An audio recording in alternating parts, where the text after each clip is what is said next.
السلام علیکم، میں ہوں آپ کا دوست جمال حیدر، اور آج ہم بات کریں گے ویوین ڈسینا صاحب کی، جو ایک ٹیلی ویژن ایکٹر ہیں اور کافی شہرت ہے ان کے ہندوستان کے اندر، اور انہوں نے اسلام اپنا لیا ہے۔ خبر آ رہی ہے کہ انہوں نے اسلام قبول کر لیا ہے، اور اس کے پیچھے کا جو ریزن ہے اسلام قبول کرنے کا، انہوں نے یہ بتایا کہ عبادت کرتا ہوں میں اور بہت سکون محسوس ہوتا ہے۔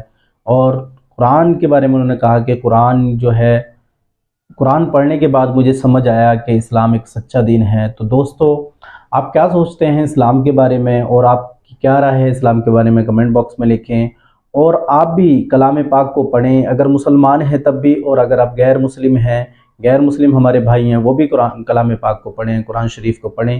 ان کو بھی پتہ چلے گا کہ قرآن شریف کے اندر کیا ہے۔ کچھ لوگ عجیب پروپیگنڈا اسلام اور قرآن کے خلاف پھیلائے ہوئے ہیں اور عجیب عجیب باتیں کرتے ہیں، لیکن آپ لوگوں سے گزارش یہ ہے کہ آپ کسی کے پروپیگنڈے میں آنے کے بجائے اس مقدس کلام کو، اللہ کے مقدس کلام کو پڑھیں، اور پڑھنے کے ساتھ ساتھ اس کے جو میننگز ہیں، جو معنی ہیں، وہ ضرور پڑھیں۔ اگر آپ مسلمان بھی ہیں تبھی آپ کو دین یا قرآن سمجھ آئے گا جب اس کو آپ ہندی میں یا انگلش میں ٹرانسلیشن بھی اس کا پڑھیں گے، اردو میں ٹرانسلیشن پڑھیں گے، کیونکہ عربک جو ہے آپ کو سمجھ نہیں آئے گی۔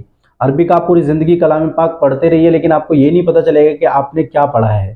آپ صرف ثواب حاصل کر سکتے ہیں اس طرح پڑھ کے، لیکن سمجھ نہیں سکتے۔ سمجھنے کے لیے ہمیشہ آپ کو اس کے جو میننگ سے جو ٹرانسلیشن ہے اردو میں، وہ پڑھنا پڑے گا، انگلش میں بھی ہے، ہندی میں بھی ہے۔ تو دوستو، اسلام کو سمجھیں اور اسلام کو جانیں۔ اسلام ایک ایسا مذہب ہے جو ہمیں انسان بناتا ہے، جو ہمیں ایمانداری سکھاتا ہے، سچائی سکھاتا ہے۔ بہت باتیں ہوتی ہیں، بہت مسلم نوجوانوں کو میں دیکھتا ہوں کہ وہ ٹویٹر پہ اور ادھر ادھر بڑی دین کی باتیں کرتے ہیں، لیکن میں ان بھائیوں سے کہنا چاہتا ہوں کہ سچا مسلمان وہ ہے جو کسی کی بہن بیٹی کی طرف آنکھ نہ اٹھائے، اپنی غلط رشتے نہ بنائے، ناجائز رشتے نہ بنائے۔ وہ جیسے اپنی بہن کو عزت دیتا ہے، ویسے تمام لوگوں کو عزت دے، تمام بہن بیٹیوں کو عزت دے، چاہے وہ کسی غیر مذہب کی بہن بیٹی ہو، اس کو بھی یہی وہ عزت دینی پڑے گی، تب وہ سچا مسلمان مانا جائے گا۔ کیونکہ اسلام میں صرف وہ عورتیں جن سے آپ نکاح کرتے ہو، جو آپ کی بیوی ہیں، وائف ہیں، ان کے ساتھ آپ رہ سکتے ہیں، ان کو دیکھ سکتے ہیں، ان سے مل سکتے، ان سے آپ سارا کر سکتے، فزیکل ہو سکتے، سب آپ کو ان سے چھوٹ ہے۔ لیکن اس کے علاوہ کوئی انسان، کوئی لڑکی ایسا نہ تو آپ کے دوست بن سکتی ہے، نہ آپ کے ریلیشن میں آ سکتی ہے۔ اسلام ان سب چیزوں کو بالکل بھی اجازت نہیں دیتا ہے۔ اسلام بہت صاف رشتے رکھتا ہے، صاف رشتے رکھنے کی اجازت دیتا ہے، اور کہتا ہے کہ آپ کسی کی بہن بیٹی کی طرف اپنی نظریں نہ اٹھائیں، آپ ہمیشہ اپنی نظر نیچی رکھیں۔ اور اگر آپ کسی کی بہن بیٹی پہ نظر ڈالیں گے تو ظاہر سی بات ہے، کیونکہ آپ کی بہن بیٹیاں بھی اسی معاشرے میں جیتی رہتی ہیں، اور لوگ بھی آپ کی بہن بیٹی پہ نظریں ڈالیں گے۔